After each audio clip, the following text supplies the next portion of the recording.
Income tax department ने refunds issue करना start कर दिया है। काफी सारे लोगों को उनके रिफंड्स उनके बैंक अकाउंट्स में आ भी चुके हैं, बट कुछ लोग अभी भी ऐसे हैं जिनको उनका इनकम टैक्स रिफंड जो उन्होंने अपने आईटीआर फाइल करते समय क्लेम किया था, वो अभी भी उन्हें नहीं मिला है। तो अगर आप इस केस में फॉल होते हैं कि आपने आईटीआर फाइल किया था रिफंड के क्लेम के साथ और उसके बाद भी आपके पास आपका रिफंड आपके बैंक अकाउंट में अभी तक क्रेडिट नहीं हुआ है, तो you have to stay with me. आपको मेरे साथ एंड तक रहना है, बिकॉज मैं आपको आज एक डिफरेंट पॉइंट ऑफ व्यू बताऊंगी जो इस साल डिपार्टमेंट ने रेज किया है काफी सारे एसएससीज के केसेस में। तो आप मेरे साथ बने रहिए। आपको कुछ चीजों की कंफर्मेशन देनी होगी इनकम टैक्स डिपार्टमेंट को, क्योंकि जब उन्होंने आपका आपका आईटीआर प्रोसेस किया तब उन्हें कुछ डिफरेंसेस मिले। डिफरेंसेस कैसे मिले? जैसे आपने आईटीआर में कोई इनकम लिखी है और वो इनकम आपके फॉर्म 16 के साथ मैच नहीं हो रही है। आप अगर सैलरी केस है तो फॉर्म 16 का पार्ट ए पार्ट बी आप सबमिट करते हैं, उसकी डिटेल्स आप आईटीआर में सबमिट करते हैं। फॉर्म 16 की कॉपी नहीं लगाते हैं आप अपने आईटीआर के साथ, क्योंकि एनेक्जरलेस रिटर्न है अब हमारे। बाकी फॉर्म आपका जब आप आईटीआर फॉर्म वेरीफाई होता है तो उसे income tax department form number 26 as के साथ मैच करता है, फॉर्म 16 की डिटेल्स के साथ मैच करता है जो आपके एम्प्लॉयर ने टीडीएस रिटर्न भरते समय आपकी डिटेल सबमिट की थी इनकम टैक्स डिपार्टमेंट को। नॉन सैलरीड केसेस हैं तब भी आपने अगर कोई इनकम या डिडक्शन क्लेम किए हैं और वो बिल्कुल भी आपकी इनकम से मैच नहीं होते हैं, उस वाले सिनेरियो में इनकम टैक्स डिपार्टमेंट आजकल सबको मेल से सेंड कर रहे हैं इन सारे केसेस को। ये बहुत अनयूजुअल केसेस नहीं है, ये आपका भी केस हो सकता है, आपके दोस्त का भी हो सकता है, आपके फैमिली मेंबर्स में किसी का भी हो सकता है। बिकॉज ये जो पॉइंट इन्होंने रेज किया है ये बिल्कुल मैचिंग कॉन्सेप्ट के ऊपर है। इन्होंने आपके फॉर्म 16 को, 16A को और 26AS को सबको मैच किया है, एंड मैच करने के बाद अगर कोई डिफरेंस है, सिग्निफिकेंट डिफरेंस इन इनकम्स और deductions, ITR compared to your form 16 or 16A vis-a-vis 26AS। तो अगर आपके, क्योंकि अब इनकम टैक्स डिपार्टमेंट का बहुत क्लियर कट रूल है कि अगर आपकी इनकम मैच हो रही है, आपके टीडीएस मैच हो रहे हैं, तो वो आपको आपका रिफंड देंगे।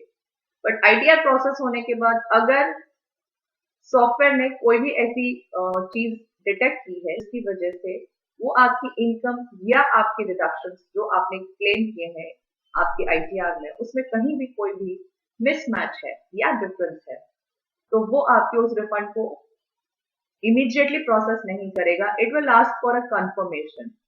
अभी कंफर्मेशन क्या होता है वो मैं आपको बताऊंगी, और उसमें आगे कैसे एक्ट करना है सो दैट आपका जो रिफंड आईटीआर प्रोसेस होने के बाद भी जो आपके पास नहीं आया है वो आप कैसे ला सके अपने बैंक अकाउंट में। तो ये पुरानी बातें हो गई कि आपने अपना अकाउंट नंबर नहीं सही दिया है, या वो आपने मैप नहीं किया है, या आपका टीडीएस मैच नहीं हो रहा है, ये सारी पुरानी बातें हैं। ये जो आज जो मैं आपको ये वाला जो पॉइंट बताऊंगी ये डिफरेंट है। इस साल से इनकम टैक्स डिपार्टमेंट ने रिफंड कंफर्मेशन क्या एक मैसेज भेजा है एसएससीज को, एंड वो आपको कंफर्म करना होता है। वो कैसे करना है? You have to stay with me till the end. If you are new to the channel, आप अगर नए हैं तो आप सब्सक्राइब कीजिए, और अगर आप पुराने हैं तो मेरे साथ आप नए के साथ बने रहिए एंड तक, सो दैट मैं आपको इसका पूरा डिटेल बता सकूं कि अगर आपका केस ऐसा है, जो कि मेरे हिसाब से काफी सारे ऐसे चीज के केसेस में ऐसा है, तो आप अपने आप को इस चीज से बहुत इजीली बाहर ला सकते हैं। आपको क्या करना है? अगर आपके डिफरेंस है आईटीआर में, अगर आपको वो मेल आया है, वो मेल भी जो आया है वो मैं आपको बताऊंगी वो मेल कैसे आया है, उसमें क्या लैंग्वेज है, सो दैट आप उसको अपने जो आपके पास मेल आया है उससे कोरिलेट करके आप देख सकते हैं कि हाँ ये वही चीज है जो मैं आपसे कह रही हूँ या जो मैं आपसे डिस्कस कर रही हूँ। The first thing you need to do is to check your email. आप अपना ईमेल चेक करेंगे कि कोई आपको इंटीमेशन आई है क्या आईटी डिपार्टमेंट से, या तो फिर आप इसका सेकंड ऑप्शन, अगर आप अपना मेल चेक नहीं कर पा रहे हैं फॉर एनी रीजन, तो आप अपने आईटीआर वाला जो पेज होता है आपका होम पेज, जो कि इनकम टैक्स इंडिया e-filing.gov.in वाला जो पोर्टल है, आप उस पर लॉग इन कर लीजिए अपने अकाउंट डिटेल्स के साथ। एक बार आप लॉग इन कर लेंगे तो आपको एक वो ऑप्शन देंगे, दो ऑप्शंस देंगे जिसमें आपको सबमिट करना है। सबसे पहला ऑप्शन होता है the claim of refund is correct to the best of my knowledge and belief, मतलब आपका जो आप रिफंड क्लेम कर रहे हो वो बिल्कुल सही है। तो अगर डिफरेंस भी है तो वो डिफरेंस भी ऐसा नहीं है कि उसकी वजह से आपका रिफंड रुकना चाहिए। बाद में अगर आपका आईटीआर स्क्रूटनी में आता है वो डिफरेंट पॉइंट है, बट टाइमिंग आपको रिफंड मिल जाएगा आपका ये फर्स्ट वाला क्लॉज पे चेक मार्क करने पर या फर्स्ट ऑप्शन चूज करने पर। Return of income is being revised wherein correct claim of refund shall be made. Second option जो है उसमें हमने जब डिटेल्स चेक करी मेल आने के बाद तो भी हमको भी लगा कि हाँ कुछ डिफरेंस हो सकता है, तो हम उसी वाले सिनेरियो में जब हमें रिटर्न रिवाइज करना है, अपना आईटीआर रिवाइज करना है विद न्यू डिटेल्स या विद रिवाइज डिटेल्स, तब हम ये सेकंड वाला ऑप्शन चूज करेंगे। तो ये जो मैंने आपको फर्स्ट स्क्रीन पे बताया कि ये जो सिग्निफिकेंट डिफरेंस इन इनकम और डिडक्शन है या ITR compare to form 1616A में जो डिफरेंस आ रहा है ये कैसे आएगा। आप कहेंगे कि हम तो सैलरीड एम्प्लॉइज हैं तो हम अपनी जो डिडक्शन की इंफॉर्मेशन है वो अपने एम्प्लॉयर को ऑलरेडी दे देते हैं और उसी के अकॉर्डिंगली वो फॉर्म 1616A बनाते हैं। यस, ये बात आपकी सही है कि आप सारी इंफॉर्मेशन अपने एम्प्लॉयर को ऑलरेडी देते हैं, बट आप जब इंफॉर्मेशन अपने एम्प्लॉयर को देते हैं तो वो नॉर्मली आप जनवरी या मैक्सिमम फरवरी मंथ तक वो देते हैं। आप अपने डिक्लेरेशन जो सेल्फ डिक्लेरेशन देते हैं कि मेरा इस सेक्शन में या इस स्कीम में इन्वेस्टमेंट है, जो वो आपका टीडीएस काटते समय उसको कंसिडर करते हैं और उसके अकॉर्डिंग वो लेस टीडीएस आपका या मैक्सिमम टीडीएस जो भी होता है उसी हिसाब से एलिजिबिलिटी के हिसाब से वो आपका टीडीएस डिडक्ट करते हैं। बट बाई चांस से लाइक अगर आपने कोई ऐसी इनकम डिराइव की है या ऐसी कोई इनकम आपके पास आ गई या ऐसा कोई आपने इन्वेस्टमेंट किया है जो आफ्टर गिविंग द डिक्लेरेशन है, तो उस वाले सिनेरियो में क्या होता है, आपके एम्प्लॉयर में तो आपका लेस टीडीएस काट लिया एंड आपके फॉर्म 16 में वो इन्फॉर्मेशन दी जो आपने up to the date of declaration, जैसे कि सोचो आपने जनवरी में डिक्लेरेशन दे दी, तो अगर आपने फरवरी या मार्च में कोई भी इन्वेस्टमेंट किया है या कोई आपको इनकम मिली है, सो ऐसे लाइक कैपिटल गेन्स की कोई इनकम हो गई आपकी, तो ये वाली इंफॉर्मेशन आपके फॉर्म 16 में रिफ्लेक्ट नहीं होती है। फॉर्म 16 में ये कहीं दिखाई नहीं देती है। तो अगर ऐसा होता है तो इनकम टैक्स डिपार्टमेंट वहां पे एक चेक मार्क लगा के रखते हैं और वो आपके आईटीआर को प्रोसेस तो कर देते हैं बट रिफंड को रोक लेते हैं।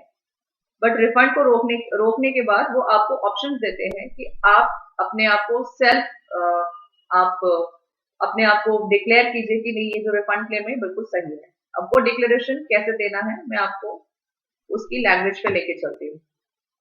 तो while processing ITR with a refund claim, the department is asking individual taxpayers to confirm on correctness of differences in income appearing in Form 16 or 16A or Form 16AX. तो बस मैं आपको proper उस लैंग्वेज पे लेके चलती हूँ जो लेटर इनकम टैक्स डिपार्टमेंट आपको भेज रहा है ईमेल पर जो आपको लैंग्वेज दे रहा है, सो दैट आप इमीडिएटली उसे कोरिलेट कर सकें।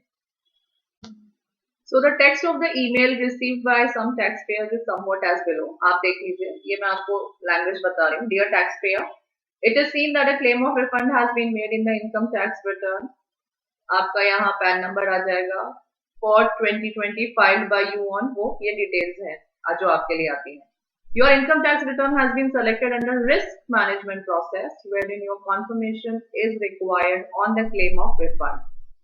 तो आप देख सकते हैं ये जो चीज है ये अभी तक ना तो ये बैंक अकाउंट का प्रॉब्लम है, ना तो ये आपका टीडीएस का प्रॉब्लम है, ना ये 26AS की मिसमैचिंग का कॉन्सेप्ट है, ये सब कुछ नहीं है।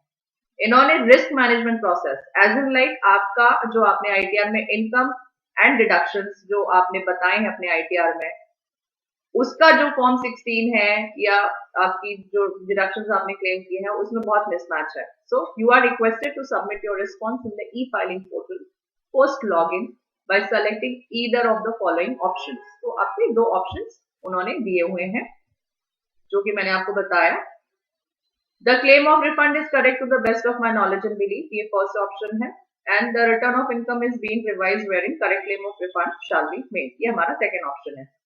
तो अगर जैसा मैंने आपके साथ डिस्कस किया कि अगर ऐसा हुआ है केस कि आप सैलरीड एम्प्लॉय हैं, आपने अपने declaration of income and other income and investment के जो डिक्लेरेशन दिए थे अपने एम्प्लॉयर को, उन्होंने उसके अकॉर्डिंग कुछ टीडीएस डिडक्ट कर लिया है, उन्होंने अपने फॉर्म 16 में वैसे इन्फॉर्मेशन दी है, उसके बाद आपने कोई इनकम डिराइव की है तो उसकी इंफॉर्मेशन नहीं थी, तो उस वाले सिनेरियो में क्योंकि आपने उस वाली इनकम जो आपको बाद में मिली है वो भी आपने आईटीआर में क्लेम की है, तो आप यहाँ पे ऑप्शन नंबर फर्स्ट सेलेक्ट करेंगे। The claim of refund is correct to the best of my knowledge and believe. Second वाला केस वो होता है जहां पर आपसे कोई गलती हो गई है, से लाइक अगर आपने खुद रिटर्न फाइल किया है तो आपने कुछ गलती से किया है, आपकी कंसल्टेंट ने फाइल किया तो कुछ इन्फॉर्मेशन उन्होंने मिस कर दी है, दोनों ही ऑप्शंस पॉसिबल है। सो आप उसको इवेल्युएट कीजिए, आप तो उसको देख लीजिए, उसके बाद you can just select this return of income is being revised wherein correct claim of refund shall be made. तो ये रेस्पॉन्स कैसे सबमिट करना है, उस ईमेल में इसका भी बहुत क्लियर इंडिकेशन दिया है कि आपको अपने ई फाइलिंग पोर्टल पे अपने पैन नंबर और पासवर्ड के साथ लॉग इन करना है। आपको वर्क लिस्ट में जाना है, वर्क लिस्ट के टैब पर, वहां पे वर्क लिस्ट के टैब पे फॉर योर एक्शन का एक टैब और दिखाई देगा, उसमें आता है रेस्पॉन्स फॉर रिफंड कंफर्मेशन। ये एक न्यू टैब है, अगर आपका रिफंड उन्होंने रोका है बस तभी उसी वाले केस में आपके पास ये वाला टैब ओपन होगा। नॉर्मल केसेस में ये वाला टैब आपको नहीं दिखेगा जहां पे वो रेस्पॉन्स फॉर रिफंड कंफर्मेशन मांग रहे हैं। सो अगर आपका केस ऐसा ही है तो आपके इंडिविजुअल लॉगिन पर ये टैब आपको जरूर नजर आएगा और फिर इसमें आपको ये दो ऑप्शंस में से कोई भी एक ऑप्शन चूज करना है। So please verify the claims made in your return of income file and submit your response accordingly.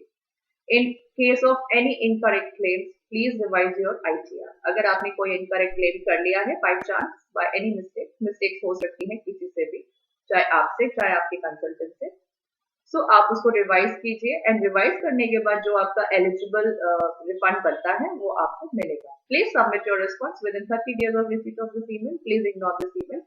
अगर आपने अपना रिस्पॉन्स 30 डेज में सबमिट कर दिया तो आपका आईटीआर रीप्रोसेसिंग में आ जाएगा, नहीं किया तो वो पेंडिंग में ही रहेगा। सो देन अब हमें पता चल गया है कि ये एक और रीजन है जो आपके केस में हो सकता है, क्योंकि ये बहुत अनयूजुअल नहीं है, it's a very normal thing कि गलतियां हो सकती है।